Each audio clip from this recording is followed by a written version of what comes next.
There's something big out there, and I'm not going to say nobody's talking about it. Wait a minute. Can I say that? I'm not going to say nobody's talking about it. I don't know if that's a double negative or not, but I'm going to read up on that tonight. Either way, I'm not going to say nobody's talking about it, but not many people are talking about the potential combat with China after all this. I know that sounds crazy, and I'm not trying to go tinfoil on my hat, but hear me out here. We know there's a bioweapons lab in Wuhan. Okay, a little suspicious. We know China lies all the time. Not exactly news. We know China said this came from a bowl of bad soup. A little weird, but still not the end of the world. We are getting a lot of feedback now, and I'm not just talking about the dark circles of the internet who are just guessing about things. We're getting a lot of feedback now about this coming from that bioweapons lab in China. And I mean, we're talking State Department reports years ago, 2-3 years ago, saying, there's a bioweapons lab here, and it's like not safe. They leave the doors unlocked. Okay, well, that's all what we know. What if this was on purpose? It's not that I'm saying it is, and I'm not. I'm certainly not. I don't know that. But what if it was?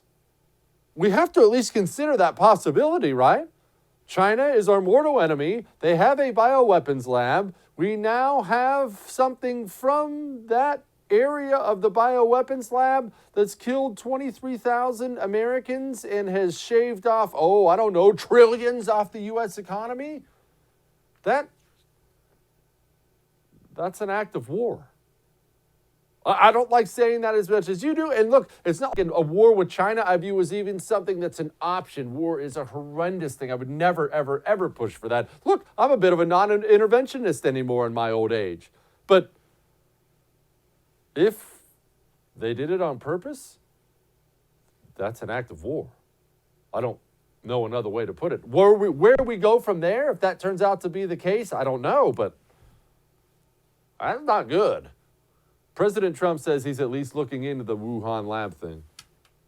Mr. President, multiple sources are telling Fox News today that the United States government now has high confidence that while the coronavirus is a naturally occurring virus, it emanated from a virology lab in Wuhan, that because of lax safety protocols, an intern was infected, who later infected her boyfriend, and then went to the wet market in Wuhan, where it began to spread. Does that correspond with what you have heard from officials? Well, I don't want to say that, John, but I will tell you more and more we're hearing the story, and we'll see. When you say multiple sources, now there's a case where you can use the word sources, but we are doing a very thorough examination of this horrible situation that happened.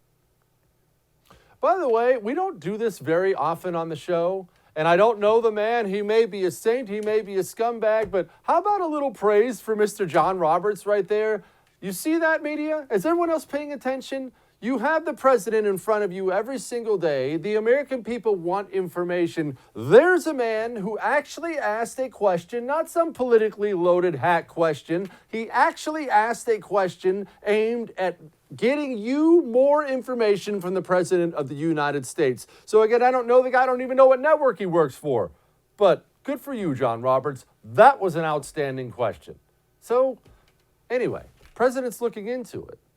You know who doesn't seem to be looking into this is the Democrat Party. And you don't see me making this whole thing political. How often have you seen me bash on Democrats over the past couple of weeks? Not often, because it's not political. It's a virus. We're drowning here. It's bad. But you can't blame us for this. And surely the Democrat Party is not going to take the same line that China's using. Well, maybe they are. And the reason that we're in the crisis that we are today is not because of anything that China did, is not because of anything the WHO did. It's because of what this president did. It's because he didn't take this virus seriously. We weren't going to be able to keep every case out of the United States, but we didn't have to have tens of thousands of people dying. It's not because of what China did? I'm sorry, what? Look, I understand. You're Chris Murphy. You're a scumbag senator from Connecticut. Your goal in life is to try to go after Donald Trump and score cheap political points. And most of the time, I don't care. Politics is a contact sport. That's life. But is there any way you could go after Donald Trump without absolving the communist dictatorship of China from responsibility of what they did? China did do it. Yes, I can disagree with our economic decisions we've made since it got here, but China did this. That's not up for debate. And this is where the media and the Democrat Party have made a huge mistake in this whole process because they can't help themselves. Everything is not about Donald Trump. You don't have to lay down at night thinking about him and wake up in the morning thinking about him. And today's the day I'm going to get him. I'm so excited. Just let's get through the pandemic first, huh? Hey, thanks so much for watching The First on YouTube. If you liked what you saw, go ahead and like and subscribe. You heard me. Like it, subscribe. You'll get a lot more of it and a lot more of me.